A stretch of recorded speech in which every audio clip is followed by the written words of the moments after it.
നമസ്കാരം. ലോകത്തെമ്പാടുമുള്ള നഴ്സസിന് nursing exam practice എന്ന ഈ വീഡിയോയിലേക്ക് സ്വാഗതം ചെയ്യുകയാണ്. ഈ വീഡിയോ കൊണ്ട് പ്രധാനമായിട്ട് ഉദ്ദേശിക്കുന്നത് ഇന്റർനാഷണൽ എക്സാമുകളായ LSR, അതേപോലെ തന്നെ ഹാദ്, പ്രോമെട്രിക്, MOH, DOH തുടങ്ങിയ എക്സാമുകളും, അതേപോലെ തന്നെ വിവിധ നാഷണൽ എക്സാം PSC ഉൾപ്പെടെയുള്ള വിവിധ നാഷണൽ എക്സാമുകളായ അതായത് എയിംസ്, ജിഗ്മർ, അതേപോലെ തന്നെ റെയിൽവേ തുടങ്ങിയ എക്സാമുകൾ എഴുതാൻ നിങ്ങളെ പ്രിപ്പയർ ചെയ്യുക മാത്രമല്ല വിജയിപ്പിക്കുക എന്നൊരു ലക്ഷ്യവുമായിട്ടാണ് ഈ വീഡിയോയുമായിട്ട് ഞാൻ വരുന്നത്. അപ്പോൾ നിങ്ങളുടെ സപ്പോർട്ടാണ് എൻ്റെ ഈ ഓരോ വീഡിയോ ചെയ്യുന്നതിന് എനിക്ക് പ്രയോജനമായിട്ട് വരുന്നത്. അപ്പോൾ നിങ്ങൾ തീർച്ചയായിട്ടും നിങ്ങളുടെ സപ്പോർട്ടുകൾ ലൈക്കായിട്ടും അതേപോലെ തന്നെ ഷെയർ ചെയ്യുക. അപ്പോൾ നിങ്ങൾ ബെൽ ബട്ടൺ അമർത്തിയാൽ മാത്രമേ തുടർന്നും ഇത്തരത്തിലുള്ള വീഡിയോ നിങ്ങൾക്ക് ലഭിക്കുകയുള്ളൂ. അപ്പോൾ ഇന്ന് ഞാൻ ഈ വീഡിയോയിൽ ഉൾപ്പെടുത്തിയിരിക്കുന്നത് ആസിഡ് ബേസ് ബാലൻസിനെ കുറിച്ചാണ്. ആസിഡ് ബേസ് ബാലൻസ് സാധാരണ എല്ലാ എക്സാമുകൾക്കും ചോദിക്കാനുള്ള ഒരു ടോപ്പിക്കാണ്. അപ്പോൾ നമുക്ക് ഡയറക്റ്റ് ടോപ്പിക്കിലേക്ക് കിടക്കാം. നിങ്ങൾക്ക് എന്തെങ്കിലും സംശയമുണ്ടെങ്കിൽ, ഇത് മാത്രമല്ല ഏത് ടോപ്പിക്കിനെ കുറിച്ച് ആവശ്യമുണ്ടെങ്കിലും കമൻ്റായിട്ട് അറിയിക്കുക. നിങ്ങൾ അങ്ങനെ പ്രതിപാദിക്കുമ്പോൾ ഞാൻ തുടർന്നുള്ള വീഡിയോയിൽ അതേക്കുറിച്ച് പ്രതിപാദിക്കുന്നത്. അപ്പോൾ നമുക്ക് ഡയറക്റ്റ് ടോപ്പിക്കിലേക്ക് കിടക്കാം. The first question is, Mr. Jimba is admitted in a coma state and ABG analyze give the following values: carbon dioxide 16 millimeter of mercury, bicarbonate 5 millimole and pH 7.1. The question is, what is the underlying acid base disorder?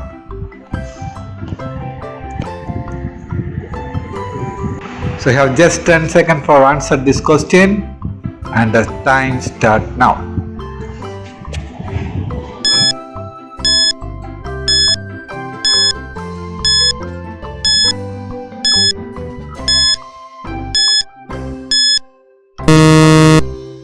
And answer is A. So let's discuss how we got this answer. ഇത്തരത്തിലുള്ള ഒരു question നമുക്ക് solve ചെയ്യുന്നതിൻ്റെ ആദ്യത്തെ step എന്ന് പറയുന്നത് ഇത് acid ആണോ base ആണോ എന്ന് കണ്ടുപിടിക്കുകയാണ്. രണ്ടാമത്തെ സ്റ്റെപ്പ് മെറ്റബോളിക് ആണോ അതോ റെസ്പിറേറ്ററി ആണോ എന്ന് കണ്ടുപിടിക്കലാണ്. അപ്പോൾ തേർഡ് സ്റ്റെപ്പാണ് അതിൽ ക്വസ്റ്റ്യൻ ചോദിച്ചിട്ടുണ്ടെങ്കിൽ മാത്രം നമ്മൾ കോമ്പൻസേഷൻ ഉണ്ടോ, അത് അൺകോമ്പൻസേഷൻ ആണോ അതോ പാർഷ്യലി കോമ്പൻസേഷൻ, അങ്ങനത്തെ ഒരു ടെക്നിക്ക് വരുന്നത് തേർഡ് സ്റ്റെപ്പിലാണ്. അപ്പോൾ നമുക്ക് ആദ്യത്തെ സ്റ്റെപ്പ് എങ്ങനെയാണ് ആസിഡ് ആണോ അതേപോലെ തന്നെ ബേസ് ആണോ എന്ന് കണ്ടുപിടിക്കാൻ. അപ്പോൾ ഇതിനെല്ലാം നമ്മൾ അറിഞ്ഞിരിക്കേണ്ടത് കൃത്യമായ വാല്യൂസ് ആണ്. അപ്പോൾ വാല്യൂസ് എന്താണെന്ന് നമുക്ക് ആദ്യം മനസ്സിലാക്കാം. We know that the normal pH is 7.35 to 7.45. If it is less than 7.35, it's considered as acidotic. If it is greater than 7.45, it's alkalotic. So similarly, the partial carbon dioxide normal value is vary between 45 to 35. If it is greater than 45, it is acidotic, and less than 35, it is alkalotic. This value you can easily remember using the special formula. That is, you just look at the pH, that is 7.35 to 7.45.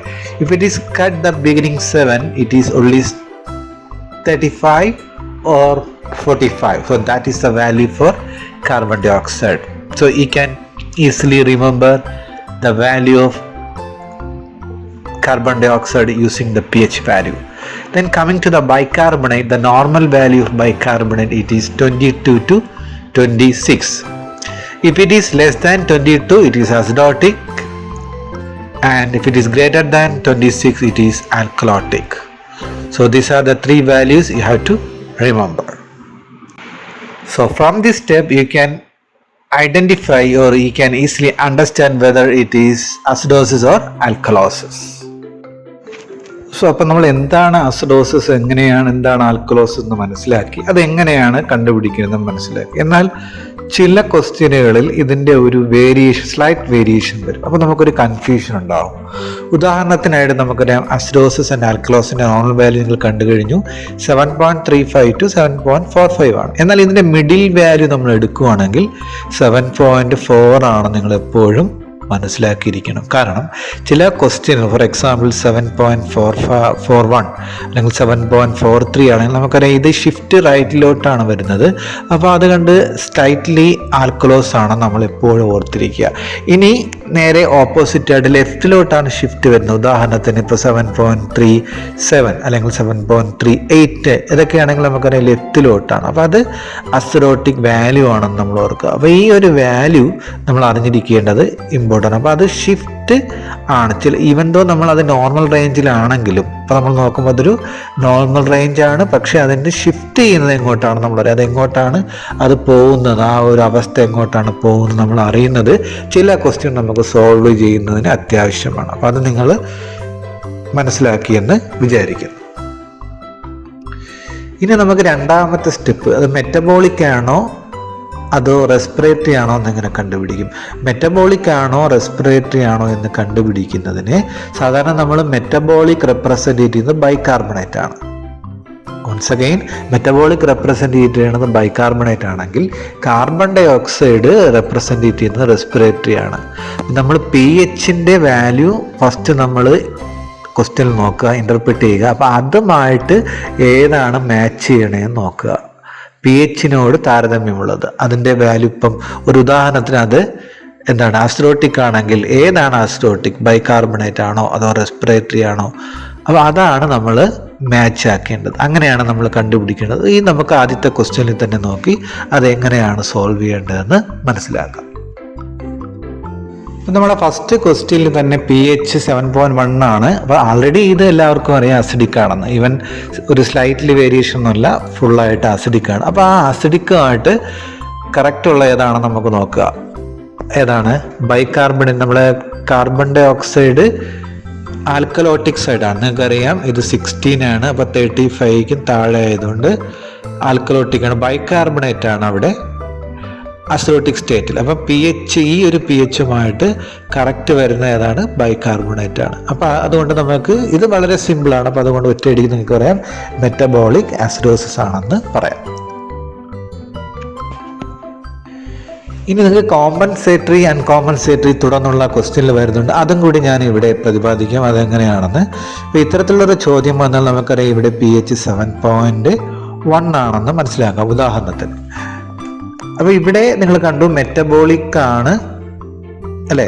Metabolic ഇത് നോർമലാണോ? ഈ pH നോർമലാണോ? അല്ല. അപ്പോൾ ഇതൊരു അൺകോമ്പൻസേഷൻ ആണെന്ന് മനസ്സിലാക്കാം. pH normal ലെവലിലേക്ക് എത്തിയെങ്കിൽ അത് നമുക്ക് എന്താണ്, നമ്മൾ കോമ്പൻസേഷൻ എന്ന് പറയാൻ നമുക്കറിയാം. നമ്മളത് കൃത്യമായിട്ട് pH നോർമൽ ലെവലിലേക്ക് വരുന്നതിനെയാണ് നമ്മൾ കോമ്പൻസേഷൻ എന്ന് പറയുന്നത്.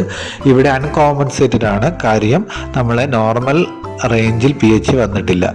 ഇനി തൊട്ടടുത്ത് നമ്മൾ നോക്കും ഇതനുസരിച്ച് ഓപ്പോസിറ്റ് വാല്യൂ ഇൻക്രീസ് ചെയ്യുന്നുണ്ടോ. ഇപ്പം ബൈകാർബണേറ്റ് വാല്യൂ നമുക്കൊരു ആസിഡിക് ആണ്. അപ്പോൾ ഇത് നമ്മൾ കണ്ടുപിടിച്ചു മെറ്റബോളിക്. ഇതിന് opposite value carbon dioxide അല്ലേ? കാർബൺ ഡൈ ഓക്സൈഡ് ഏത് സൈഡിലേക്കാണ് പോയത്? ആൽക്കലി സൈഡിലേക്കാണ് പോയത്. അപ്പോൾ അത് കാർബൺ ഡൈ ഓക്സൈഡ് ആൽക്കലി, അത് ആൽക്കലി സൈഡിൽ വന്നിട്ട് കോമ്പൻസേഷൻ ഇവിടെ ഉണ്ടെന്ന് നമുക്ക് മനസ്സിലാക്കാവുന്നതാണ്. അപ്പോൾ നമുക്ക് അടുത്ത ഇത്തരത്തിലുള്ള ഒരു ചോദ്യം വരുമ്പോൾ നിങ്ങൾക്ക് കൂടുതൽ മനസ്സിലാവും. അപ്പോൾ നമുക്ക് ബാക്കി ടോപ്പിക്കിലേക്ക് പോകാം. അപ്പോൾ നമ്മൾ 2 സ്റ്റെപ്പ് നിങ്ങൾക്കറിയാം അല്ലേ? അസിഡോസ് ആണോ ആൽക്കലോസ് ആണോ, അതേപോലെ തന്നെ മെറ്റബോളിക് ആണോ റെസ്പിറേറ്ററി ആണോ. അപ്പോൾ മൂന്നാമത്തെ സ്റ്റെപ്പ് നേരത്തെ പറഞ്ഞ പോലെ കണ്ടുപിടിക്കുന്നതിനായി കോമ്പൻസേഷൻ ഉണ്ടോ, അൺകോമ്പൻസേഷൻ ആണോ, പാർഷ്യലി കോമ്പൻസേറ്റഡ് ആണോ ഓർ ഫുള്ളി കോമ്പൻസേറ്റഡ് ആണോ, ഇതൊക്കെ കണ്ടുപിടിക്കുന്നതിനായിട്ട് ഈ ഒരു ചാർട്ട് നിങ്ങളെ ഹെൽപ്പ് ചെയ്യും. അപ്പോൾ ചാർട്ടിൻ്റെ സഹായത്തോടു കൂടി ഞാനത് എക്സ്പ്ലെയിൻ ചെയ്യുകയാണ്. ഒരു ഉദാഹരണത്തിന് റെസ്പിറേറ്ററി അസിഡോസ് നിങ്ങൾ കണ്ടുപിടിച്ചു കഴിഞ്ഞു. ഇനി അത് നമുക്ക് അടുത്ത സ്റ്റെപ്പ് എന്താ? അൺകോമ്പൻസേറ്റഡ് ആണെങ്കിൽ നമുക്ക് നോക്കുക അതിൽ pH കുറവായിരിക്കും. എന്തുകൊണ്ടാണ്? അൺകോമ്പൻസേറ്റഡ് ആയതുകൊണ്ട്. നേരത്തെ നമ്മൾ കണ്ടുപിടിച്ചതുപോലെ pH നോർമൽ ഇതിൽ വന്നിട്ടില്ല എങ്കിൽ pH അൺകോമ്പൻസേറ്റഡ് ആണെന്ന് പറയണമെങ്കിൽ pH കുറവായിരിക്കും. കാർബൺ ഡൈ ഓക്സൈഡിൻ്റെ വാല്യൂ കൂടുതലായിരിക്കും. അതുകൊണ്ടാണ് നമ്മൾ റെസ്പിറേറ്ററി എന്ന് പറയുന്നത്. ബൈകാർബണേറ്റിന് ഒരു ചേഞ്ചും ഇല്ല, അതുകൊണ്ടാണ് അൺകോമ്പൻസേറ്റഡ്. ഇനി പാർഷ്യലി കോമ്പൻസേറ്റഡ് ആണെങ്കിൽ എന്താണ്? pH യൂഷ്വലി എന്താണ്? കുറവായിരിക്കും, ബിക്കോസ് ഇറ്റ് ഈസ് അസിഡോട്ടിക് അല്ലേ? ഇനി നമ്മൾ കാർബൺ ഡൈ ഓക്സൈഡ് പാർഷ്യലി കുറച്ച് കോമ്പൻസേഷൻ ഉണ്ട്. അപ്പോൾ ബൈകാർബണേറ്റ് അതിനർത്ഥം ഓപ്പോസിറ്റായിട്ട് കൂടുതലായിരിക്കും. റെസ്പിറേറ്ററി ആയതുകൊണ്ട് എന്തുകൊണ്ടും കാർബൺ ഡൈ ഓക്സൈഡിൻ്റെ വാല്യൂ കൂടും. അത് നമ്മൾ ഓർത്തിരിക്കുക. പക്ഷേ കോമ്പൻസേഷൻ വരണമെങ്കിൽ പാർഷ്യലി നമ്മളെന്താണ് കംപ്ലീറ്റ്ലി കോമ്പൻസേഷൻ പറയാത്ത, അങ്ങനെയാണെങ്കിൽ pH നോർമൽ ആവണം. പാർഷ്യൽ ആയതുകൊണ്ട് ഒരു സാധനത്തിൻ്റെ ഓപ്പോസിറ്റ്, ഇപ്പോൾ ആസിഡ് വാല്യൂ കൂടുന്നുവെങ്കിൽ അതിനെ കോമ്പൻസേറ്റ് ചെയ്യണമെങ്കിൽ എന്താണ്, ആൽക്കലി വാല്യൂ കൂടിയാലേ രണ്ടും കോമ്പൻസേഷൻ ആവും. അപ്പോൾ ഇവിടെ ബൈകാർബണേറ്റ് കൂടിയിരിക്കുന്നു. ഇനി ഫുള്ളി കോമ്പൻസേറ്റഡ് റെസ്പിറേറ്ററി കേസിലാണെങ്കിൽ നോക്കൂ, pH ഫുള്ളി കോമ്പൻസേറ്റ് ആകുമ്പോൾ നോർമൽ ആവും. ഏത് ഫുള്ളി കോമ്പൻസേറ്റഡ് ആയാലും, ഇനി ആൽക്കലോസ് ആയാലും മെറ്റബോളിക് ആയാലും, ഏത് ഫുള്ളി നിങ്ങൾ നോക്കിയാൽ അറിയാം pH നോർമൽ വാല്യൂ. അതുകൊണ്ടാണ് ഞാനൊരു നേർരേഖയിലുള്ള ആര കൊടുത്തിരിക്കുന്നത്. ഇനി കാർബൺ ഡൈ ഓക്സൈഡ് അവിടെ നമുക്ക് റെസ്പിറേറ്റ് ചെയ്യാണ്ട് കൂടി, ബൈകാർബണേറ്റ് ഇവിടെ കൂടി. എന്തുകൊണ്ടാണ്, കോമ്പൻസേഷൻ ഉണ്ടെങ്കിൽ അത് കൂടിയിരിക്കും. ഇതുപോലെ തന്നെയാണ് റെസ്പിറേറ്ററി ആൽക്കലോസിൻ്റെ കാര്യം. അവിടെ ആൽക്കലോസ് ആയതുകൊണ്ട് ഏത് വാല്യൂ കൂടും നിങ്ങൾക്കറിയാം അല്ലേ. കാർബൺ ഡൈ ഓക്സൈഡിൻ്റെ വാല്യൂ യൂഷ്വലി നമ്മൾ റെസ്പിറേറ്ററി ആയതുകൊണ്ട് കാർബൺ ഡൈ ഓക്സൈഡ് ഡിക്രീസ് ചെയ്യുന്നവരെ ഇവിടെ നോക്കുമ്പോൾ മനസ്സിലാവും അല്ലേ. രണ്ടും അൺകോമ്പൻസേറ്റഡ് ആയതുകൊണ്ട് pHൻ്റെ വാല്യൂ കൂടുമെന്ന് നമുക്ക് ഓർത്തിരിക്കാം. പിന്നെ ബൈകാർബണേറ്റ് യൂഷ്വലി ഇതിൽ നോക്കുമ്പോൾ അറിയാം, ബൈകാർബണേറ്റ് അൺകോമ്പൻസേറ്റഡിൽ നോർമൽ ആയിരിക്കും. ബാക്കി റെസ്പിറേറ്ററി ആൽക്കലോസ് എടുക്കുകയാണെങ്കിൽ പാർഷ്യലി ഫുള്ളി അല്ലേ. ഇപ്പോൾ നമ്മൾ ഫുള്ളി കോമ്പൻസേറ്റഡിൽ pH നോർമൽ ആയിരിക്കും. ഇപ്പോൾ നമ്മൾ കോമ്പൻസേഷൻ വരുന്നതുകൊണ്ട് ബൈകാർബണേറ്റ് ഇവിടെ കുറയും. ബൈകാർബണേറ്റിൻ്റെ വാല്യൂ കുറയുക മീൻസ് എന്താണ് ഉദ്ദേശിക്കുന്നത്, അവിടെ അസിഡിക് സ്റ്റേറ്റിൽ പോവുകയാണെന്നാണ് നമ്മുടെ അർത്ഥം അല്ലേ. അപ്പോൾ അവിടെ അത് ആസിഡ് ആയാലേ ഇവിടെ കോമ്പൻസേഷൻ നടക്കും. അതുകൊണ്ട് ഇവിടുത്തെ വാല്യൂ കുറയുന്നു. അതുകൊണ്ടാണ് ഞാനിത് താഴേക്ക് ഇടുന്നത്. ഓക്കെ. ഇനി മെറ്റബോളിക് അസിഡോസ് എടുക്കുകയാണെങ്കിൽ നമ്മൾ ഈ നേരത്തെ പറഞ്ഞതുപോലെ സെയിം തന്നെയാണ്. ഇവിടെ മെറ്റബോളിക് ആയതുകൊണ്ട് നമുക്ക് എവിടെയാണ് നോക്കേണ്ടത്, ബൈകാർബണേറ്റിലാണ്. ബൈകാർബണേറ്റ് വാല്യൂ ആണ് എല്ലാം താഴേക്ക് വന്നിരിക്കുന്നത്, അത് അസിഡോട്ടിക് സ്റ്റേറ്റിൽ വന്നിരിക്കുന്നത്. ഈ ലാസ്റ്റ് സ്റ്റെപ്പിൽ നോക്കും, മെറ്റബോളിക് ആൽക്കലോസിസ് ആണെങ്കിൽ കോമ്പൻസേഷൻ ഞാൻ നേരത്തെ പറഞ്ഞതുപോലെയാണ് എല്ലാത്തിലും. ഇവിടെ നമുക്ക് എവിടെയാണ് വരുന്നത്, ആൽക്കലോസിസ്. അപ്പോൾ ഇത് ഓപ്പോസിറ്റ് ആയിട്ട് ബൈകാർബണേറ്റ് വാല്യൂ കൂടി, കോമ്പൻസേഷനിലാണെങ്കിൽ pHന് ഒരു ചേഞ്ചുമില്ല അല്ലേ. അപ്പോൾ എന്തെങ്കിലും കോമ്പൻസേഷൻ ഉണ്ടെങ്കിൽ നേരെ ഓപ്പോസിറ്റ് വാല്യൂ ഏതാണ്, കാർബൺ ഡൈ ഓക്സൈഡ് വാല്യൂ. ഇവിടെ രണ്ടിലും കോമ്പൻസേഷൻ ഉള്ള സ്ഥലത്ത് നോക്കുക കൂടിയിരിക്കാനായിട്ട് നിങ്ങൾക്ക് കാണാം. അപ്പോൾ ഈ ഒരു ചാർട്ട് നിങ്ങൾക്ക് വെച്ച് മനസ്സിലാക്കുക. അപ്പോൾ ഇതിന് എക്സാമ്പിൾ കൂടി നമുക്ക് നോക്കാവുന്നതാണ്, റെസ്പിറേറ്ററി ആസിഡോസിസ്. എന്നാൽ ചില ക്വസ്റ്റ്യനുകളിൽ ഈ ഒരു കണ്ടീഷൻ മാത്രം തരും, എന്നിട്ട് അവർ ചോദിക്കാം ഏതവസ്ഥയാണെന്ന്. അപ്പോൾ നമ്മൾ ആസ്മ, ന്യൂമോണിയ, ഹൈപ്പർ വെന്റിലേഷൻ എന്നിവ റെസ്പിറേറ്ററി ആസിഡോസിന് എക്സാമ്പിളാണ്. ഈ ഹൈപ്പർ വെന്റിലേഷൻ, ഒരു പേഷ്യൻ്റ് ഹൈപ്പർ വെന്റിലേഷനിൽ ആണെങ്കിൽ ഏത് സ്റ്റേറ്റ് ആണെന്ന് മനസ്സിലാക്കുക. ഒരുപാട് ഓക്സിജൻ എടുക്കുമ്പോൾ റെസ്പിറേറ്ററി ആൽക്കലോസ്. പാനിക് അറ്റാക്ക് അത് വരികയാണെങ്കിലും ഏതാണ്, റെസ്പിറേറ്ററി ആൽക്കലോസ് ആണ്. അതേപോലെ തന്നെ ആസ്പിരിൻ പോയിസണിങ്, ഡയബറ്റിക് കീറ്റോസിഡോസ് ആണെങ്കിൽ മെറ്റബോളിക് അസിഡോസ് ആണ് മനസ്സിലാക്കുക. ലാക്റ്റിക് ആസിഡ് അസിഡോസിസ്, അതേപോലെ തന്നെ ആൽക്കഹോൾ സാലിസൈലേറ്റ് പോയിസണിങ്, ഇതൊക്കെ മെറ്റബോളിക് അസിഡോസ് ആണ്. ഇനി മെറ്റബോളിക് ആൽക്കലോസിന് എക്സാമ്പിൾ എന്ന് പറയുന്നത് നമ്മുടെ ശരീരത്തിൽ നിന്ന് ആസിഡ് നഷ്ടപ്പെടും. ഉദാഹരണമായിട്ട് സിവിയർ വോമിറ്റിംഗ് ഉണ്ടാകുമ്പോൾ ആ സിവിയർ വോമിറ്റിംഗ് എന്ന് പറയുന്നത് മെറ്റബോളിക് ആൽക്കലോസിന് എക്സാമ്പിളാണ്. അതുപോലെ തന്നെ ശരീരത്തിൽ നിന്നും പൊട്ടാസ്യം നഷ്ടപ്പെടുന്ന കണ്ടീഷനും മെറ്റബോളിക് ആൽക്കലോസിസ് ആണെന്ന് മനസ്സിലാക്കുക. അപ്പോൾ ഈ ഒരു ചാർട്ട് മനസ്സിലാക്കുന്നതോടുകൂടി നിങ്ങൾക്ക് കോമ്പൻസേഷൻ ആണോ അൺകോമ്പൻസേഷൻ ആണോ, അതേപോലെ തന്നെ ഡിഫറെൻറ്റ് വെറൈറ്റി മനസ്സിലാക്കുക. അപ്പോൾ എന്തെങ്കിലും സംശയം ഉണ്ടെങ്കിൽ കമൻ്റായിട്ട് ചോദിച്ചാൽ മതി. The second question, in a man undergoing surgery, it was necessary to aspirate the contents of upper GI tract. After the surgery, the following values were obtained from ABG. The pH 7.55, carbon dioxide 51, and bicarbonate is 40 millimole. So what is the underlying disorder? Please try to answer, and your time starts now.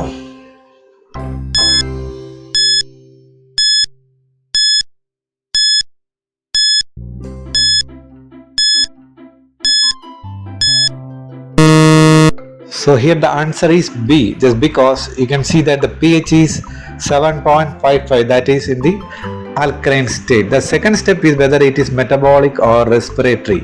So which one is in the alkaline state? That is, you can see the bicarbonate, it is 40.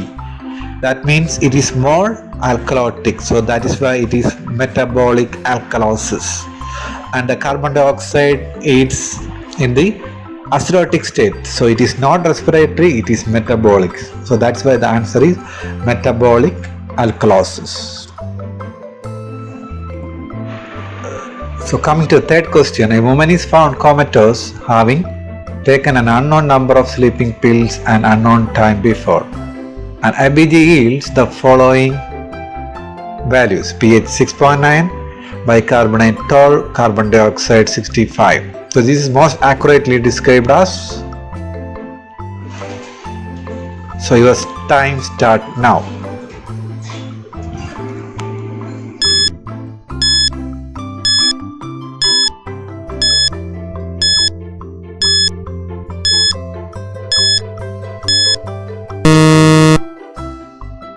So here the answer is C, just because you can see that the pH is 6.9, it is acidic, but the both bicarbonate, that is metabolic, and that is tall, that is in acidic nature, and the carbon dioxide is also 65 in acidic nature. That means both are in acidic nature. So that is why the answer is C, that is simultaneously respiratory and metabolic acidosis.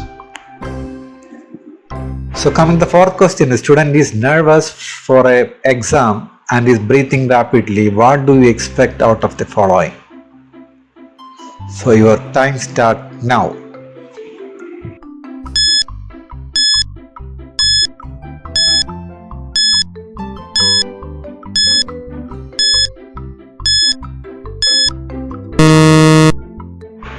Here the answer is D, just because so when you breathe rapidly the oxygen value increases, so that is why it is respiratory alkalosis, and the carbon dioxide is decreases.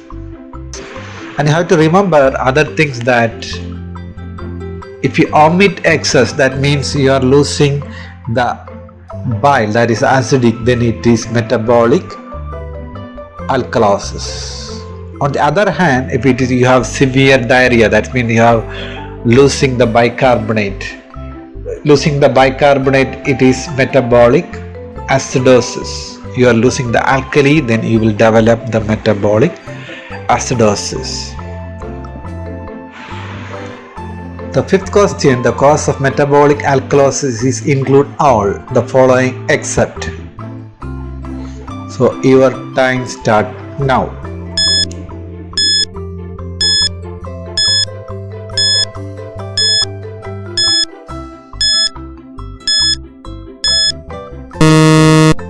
The answer is A, just because we know that recurrent vomiting and also the diuretic therapy and the hypokalemia, all will lead to metabolic alkalosis. The only thing is the mineral corticoid deficiency, that is metabolic acidosis. The sixth question is for homework. The partial carbon dioxide is 28. The bicarbonate value it is 18 and the pH is 7.43. So just identify what is that, whether it is respiratory acidosis, metabolic acidosis, or metabolic alkalosis or respiratory alkalosis. Okay, just put the answer in the comment section and I will disclose this answer later in the comment section also. ഈ video ഇവിടെ അവസാനിക്കുകയാണ്. അപ്പോൾ നിങ്ങൾക്ക് ഈ video ഇഷ്ടമായെങ്കിൽ like ചെയ്യാനും share ചെയ്യാനും മറക്കരുത്. അപ്പോൾ ബെൽ ബട്ടണിൽ അമർത്താനും മറക്കരുതെന്ന് ഓർമ്മിച്ചുകൊണ്ട് വീണ്ടും മറ്റൊരു വീഡിയോയുമായി കാണുന്നത് വരെ bye from Raziq Iqbal. Thank you.